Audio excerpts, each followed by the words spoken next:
বলো? এটা কি? এটা জোরে করে বলো, শুনতেই পারে না। না, হাতে নাও। কি এটা? কি এটা? কি এইটা কি? হুম? আটি হাতি আটি।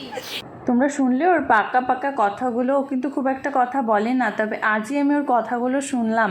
আর আজ না আমাদের সাথে ভীষণভাবে মিশে গেছিলো। এইদিকে ও একটা একটা করে খেলনা পারছে, আর এদিকে আমাকে বলছে খুলে দাও খুলে দাও, খেলবে আর কি, সেটাই বলছিল। তারপর এখন বাড়ি চলে আসবো, আর এই দেখো কে একটা জিনিস কিনে এনেছে, সেটাই ও শেয়ার করছে। ভীষণ সুন্দর বাবলসের, একবারে এতগুলো বাবলস বেরোয়। আর এটা কিন্তু আমি ফার্স্ট টাইম দেখছি, এখানে এরকমটা পাওয়া যায় না। ওরা ঘুরতে গেছিলো তো দিল্লি, ওই সাইড থেকে এটা কিনে নিয়ে এসছে। বেশ ভালোই লাগছিলো। ও বলছিল আমি এভাবে ওরাই, তুমি ভিডিওটা করো। ও ছাড়ছেই না, ও খুব খুশি হয়েছে এটা ফোলাতে পেরে, ও সমানে ফুলিয়েই যাচ্ছে। আমি তো ছাড়, এবার আমরা বাড়ি যাবো। তো ভিডিওটা এখানে এন্ড করছে। কেমন লাগলো কমেন্টে জানাতে ভুলো না। চ্যানেলটা সাবস্ক্রাইব করে পাশে থেকো।